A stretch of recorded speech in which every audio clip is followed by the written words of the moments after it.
नमस्कार दोस्तों, मेरा नाम है आशीष राठौर। दोस्तों, कल ही मैंने आप लोगों को सबसे पहले जानकारी देने की कोशिश करी थी कि भारत को मिल गया उसका 9000 HP का लोकोमोटिव, जो कि WAG-9HH मॉडल पर बेस्ड सीमेंस का एक लोकोमोटिव है। ये लोकोमोटिव 9000 HP के साथ में 4500 टन की मालगाड़ी को भी काफ़ी अच्छी स्पीड में ले जा सकता है फ्रेट कॉरिडोर में और भारतीय रेलवे के ट्रैक्स पर। दोस्तों, इस लोकोमोटिव के सामने आते ही आप लोगों के बहुत सारे सवाल आए और मैंने सोशल मीडिया पर काफ़ी आपके रिएक्शन भी देखे, तो उन्हीं सभी सवालों के जवाब देने की कोशिश करूंगा। और बहुत सी क्रिटिसिज्म भी देखने को मिला इस लोकोमोटिव का, उसके बारे में भी आप लोगों को क्लेरिफिकेशन देने की कोशिश करूंगा। तो दोस्तों, कल गुजरात के दाहोद प्लांट में सीमेंस इंडिया की तरफ से पहला लोकोमोटिव पेश किया गया। ये एक प्रोटोटाइप मॉडल है, मतलब आगे इसमें चेंजेस हो सकते हैं। तो अभी फीडबैक्स जाए अगर रेलवे तक तो बहुत अच्छी बात होगी। तो यही कारण है हम लोग भी वीडियोस बना रहे हैं और अदर यहाँ पर प्लेटफॉर्म्स के जरिए लोग इस पर प्रतिक्रिया भी दे रहे हैं।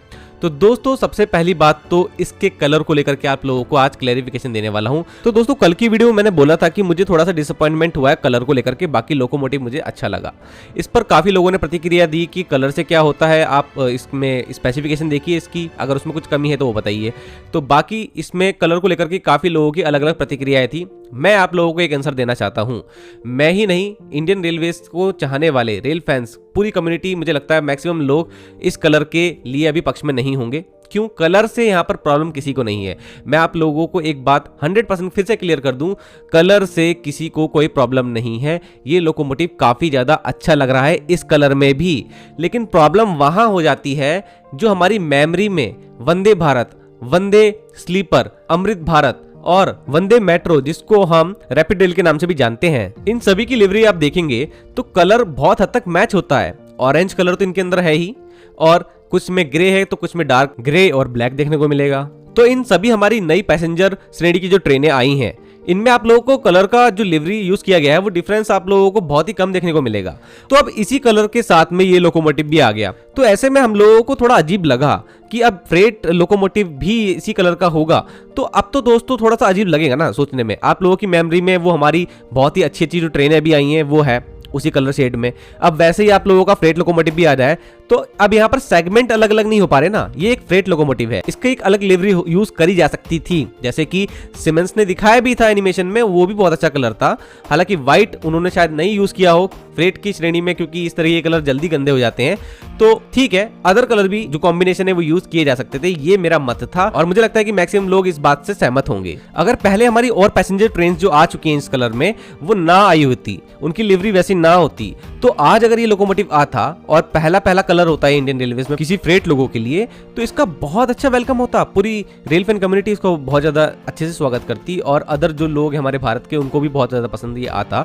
लेकिन क्योंकि अब बहुत सारी चीजें सेम हो गई हैं तो थोड़ा अजीब लग रहा है। दोनों ही क्लास के अलग अलग वर्क हैं, एक का फ्रेट के क्षेत्र में वर्क है तो एक का पैसेंजर में, तो अलग अलग कलर दोनों ही सेगमेंट में हमेशा से भारतीय रेलवे में रहे हैं। तो अभी भी रहते तो ज्यादा अच्छा लगता, क्योंकि आप लोगों ने हमारे फ्रेट लोकोमोटिव्स देखे होंगे, WAG-7 देखा होगा, WAG-9 देखा होगा, तो ये जो है इनके एक अलग ही यूनिक कलर है और एक फ्रेट सेगमेंट के लोकोमोटिव होने का इनका एक बड़ा प्रतीक भी है ये कलर जो इनको दिए गए हैं। गंदा होने पर जल्दी से ये कलर जो है इनमें दिखता नहीं है कि ये लोकोमोटिव बहुत ज्यादा गंदे हैं, बल्कि हम लोग अगर WAP-7 जैसे पैसेंजर क्लास के लोकोमोटिव को देखें तो वो जल्दी गंदे होते हुए दिखते हैं, व्हाइट कलर के हैं, लेकिन पैसेंजर क्लास के अकॉर्डिंग उनको वो कलर दिया भी गया है जो उनको सूट भी करता है। हालांकि वंदे भारत में ये रेलवे ने जब देखा कि व्हाइट कलर उन्होंने जब दिया तो वो उनको सही नहीं लगा, मेंटेनेंस में इशू आ रहे थे और यहाँ पर इस ट्रेन की बहुत ज्यादा पॉपुलैरिटी भी थी, तो उन्होंने कलर चेंज ऐसा करा कि वहां पर अब गंदगी होने के बाद भी कुछ मिट्टी धूल मिट्टी अगर लग भी जाती है तो ट्रेन ज्यादा गंदी नहीं दिखती है अब का जो कलर आया हुआ है। तो हो सकता है रेलवे को कन्वीनियंस लगता हो जब उनको मेंटेनेंस करने होते हो इस तरीके के लोकोमोटिव्स के और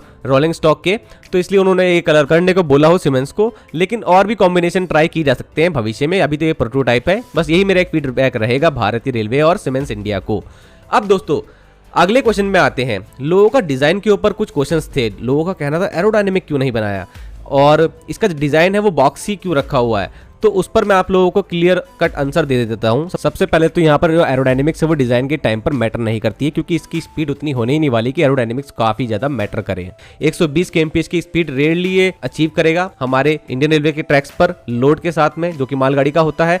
और मालगाड़ी के लोकोमोटिव्स चाहे किसी भी कंट्री के लोकोमोटिव आप देख लीजिए, ज्यादा एरोडायनेमिक वो दिखते नहीं है। कोई लोग मुझे एग्जाम्पल दे रहे थे, सीमेंस के पास तो वेक्ट्रॉन है, स्मार्ट्रॉन है तो वैसा क्यों नहीं बनाया। तो दोस्तों उनकी एरोडायनेमिक्स जो है वो भी कोई बहुत ज़्यादा खास नहीं है, लेकिन अगर थोड़ा भी आपको ज़्यादा दिख रहे हैं वो एरोडायनेमिकली अच्छे फ्रंट से, तो वो वहाँ पर मिक्स ऑपरेशन में भी यूज़ होते हैं। वेक्ट्रॉन पैसेंजर क्लास और फ्रेट क्लास दोनों में यूज़ हो सकता है। 200 kmph से ऊपर तक की स्पीड भी वो अचीव कर सकता है इजीली। तो ऐसा है।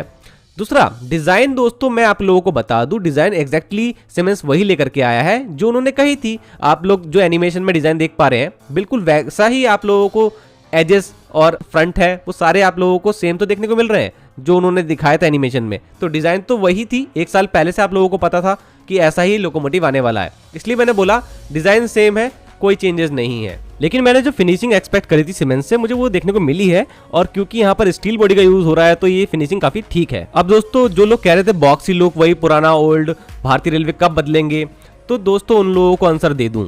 अगर आप लोग बार बार कंपैरिजन कर रहे हैं यूरोपियन लोकोमोटिव से जो कि सीमेंस यूरोप को प्रोवाइड कराता है या फिर ऑल ओवर वर्ल्ड में प्रोवाइड कराता है, तो आप लोगों को मैं क्लियर कर दूं सीमेंस भी इस तरीके के बॉक्सी लोकोमोटिव भी बनाता आया है अदर कंट्रीज के लिए। जैसे कि आप लोग देख लीजिए ऑस्ट्रेलिया के लिए फ्रेट लोकोमोटिव बनाया हुआ है। ये लोकोमोटिव तो हमारे जो अभी नया लोकोमोटिव 9000 HP का बताया उससे तो बेकार ही लग रहा है देखने में।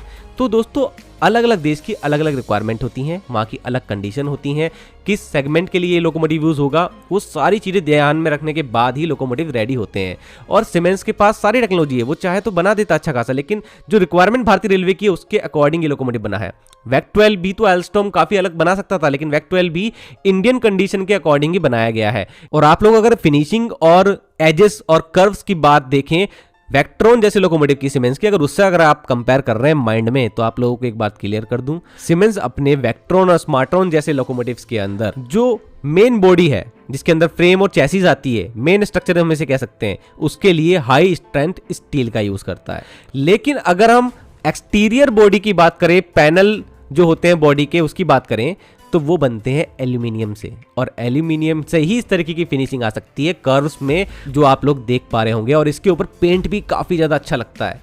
यही है इसकी एक क्वालिटी सीमेंस लोकोमोटिव की जो आप लोगों को डिफरेंट लग रही होगी हमारे यहाँ के सीमेंस के लोकोमोटिव से, क्योंकि दोस्तों हमारा जो लोकोमोटिव है वो इस तरीके की मेटल से नहीं बना हुआ है, एल्यूमिनियम से हमारा एक्सटीरियर डिज़ाइन नहीं होता है। तो इसलिए क्योंकि हमारे यहाँ टेक्नोलॉजी भी नहीं है एल्यूमिनियम के साथ में जो वर्क होता है उसके लिए जो मशीनरी है वो भी इंडिया में अभी मौजूद नहीं है, और यही कारण है अभी तक एल्यूमिनियम वंदे भारत पर फैसला नहीं हो पाया है। पहले टेक्नोलॉजी ट्रांसफर होगा किसी कंपनी के साथ में, उसके बाद ही इंडिया में टेक्नोलॉजी आ पाएगी और फिर हम वर्क कर पाएंगे एल्यूमिनियम रोलिंग स्टॉक को बनाने में। लेकिन मैं पहले भी साफ कर चुका हूँ दोस्तों, इंडिया तैयार भी है रोलिंग स्टॉक के क्षेत्र में एल्यूमिनियम के यूज के लिए, क्योंकि अगर ऐसे इंजन आ भी गए तो आप लोगों को एक बात क्लियर कर दूं, हमारे यहाँ पर जो लोकोमोटिव होते हैं उनको बहुत कुछ झेलना पड़ता है। तभी तो आप लोगों के जो कमेंट आ रहे हैं विंडशील्ड के ऊपर ही जाली क्यों लगा दी, पुरानी ओल्ड फैशन। तो दोस्तों आप लोग के आसपास देखिए, आप लोग लोको पायलट क्या क्या झेलते हैं। कभी कोई प्रोटेस्ट हो गया मारो पत्थर, कभी कुछ हो गया मारो पत्थर। लोको पायलट्स को कितना कुछ झेलना पड़ता है। आप एक बात बताइए, क्या यूरोप में ये कंडीशंस हैं? अभी भारत विकसित होने की तरफ आगे बढ़ रहा है, यूरोप विकसित हो चुका है, वहाँ पे किसी को भी ना तो कोई ईर्ष्या है, उनकी सिविक सेंस भी काफ़ी अच्छी है, तो वहाँ पर इस तरीके के काम नहीं होते हैं। अगर कोई सरकार से उनको नाराजगी भी है तो ये नहीं कि वहाँ पे पब्लिक प्रॉपर्टी को नुकसान पहुंचाया जाता है, लेकिन यहाँ पर ऐसा होता है। आए दिन पत्थर पड़ते हैं, वंदे भारत के हाल तो आप जानते ही हैं, और आए दिन वीडियोस तो आती रहती हैं, वो तो आप लोग देख ही लेते होंगे इंटरनेट पर। तो ये सब कुछ तो करना ही पड़ेगा, जब तक हमारे यहाँ का माहौल नहीं सुधरेगा तब तक तो ये विंडशील्ड के ऊपर आपको जाली देखने को मिलेगी इस तरीके के लोकोमोटिव में। दोस्तों डिजाइन से रिलेटेड आपका एक क्वेश्चन और आ रहा था कि जो विंडो है ड्राइवर के लिए, जो विंडशील्ड है वो काफी छोटी लग रही है WAG9 के कंपेरिजन में और WAG12 के कंपेरिजन में भी। अब दोस्तों मैं तो ये टेक्निकली आपको नहीं बता सकता हूं क्योंकि मैं लोको पायलट तो नहीं हूं, तो जो लोको पायलट होंगे वो तो उसके अकॉर्डिंग अभी रेलवे फीडबैक देगा सीमेंस इंडिया को, उसके बाद ही शायद ये बड़ी की जाएगी, या फिर कोई ना कोई तो सोच रही होगी डिजाइन के पीछे। बाकी अगर ये छोटी है तो हो सकता है कि आगे इसमें चेंजेस मिल सकते हैं देखने को। तो आई होप दोस्तों डिजाइन और कलर को लेकर के जो भी क्वेश्चंस आ रहे थे उन सभी के आंसर आप लोगों को मिल गए होंगे। अब दो चीजें और मेरे को सुनने को मिली कि WAG9 का एंड नियर है क्या, ये क्वेश्चन दोस्तों मेरे को पूछा जा रहा था कमेंट में, तो ऐसा कुछ नहीं है। आप लोग अगर मेरे चैनल को सब्सक्राइब करके रखे हुए हैं तो अभी 1-2 हफ्तों में मैंने 2 वीडियो ऐसी बनाई है जिसके अंदर मैंने आपको बताया है कि रिकॉर्ड स्तर पर पहुंच गया WAG9 का जो हमारा प्रोडक्शन है, और अभी इलेक्ट्रिक लोकोमोटिव की श्रेणी में फ्रेट में हम लोग WAG9 का ही तो प्रोडक्शन कर रहे हैं, तो इसका प्रोडक्शन तो काफी तेजी से हो रहा है दोस्तों, रिकॉर्ड स्तर पर हो रहा है। तो आप लोग मेरी हर वीडियो को जरूर से ध्यान से देखा करिए, तो आप लोगों को ये डाउट नहीं आएंगे। तो आई होप दोस्तों आप लोगों के सारे आंसर यहाँ पे मिल गए होंगे। अभी भी कुछ क्वेश्चन आपके माइंड में है तो मुझे जरूर से कॉमेंट सेक्शन में पूछिएगा। आप आप लोगों के सभी क्वेश्चंस का आंसर देने की मैं कोशिश करूंगा आगे आने वाले वीडियोस में। अभी तो इस लोकोमोटिव के ऊपर काफी सारा काम होना बाकी है, आगे भी और लोकोमोटिव आएंगे, उनकी टेस्टिंग होगी, आरडीएसओ किस तरीके से इसके बारे में जानकारी देता है, इसकी टेक्निकल स्पेसिफिकेशन कैसी रहने वाली है, वो सभी देखना है। तो इन सब चीजों के लिए आप लोग मेरे चैनल के साथ बने रहिएगा। आज के लिए इतना ही। वंदे मातरम, भारत माता की जय।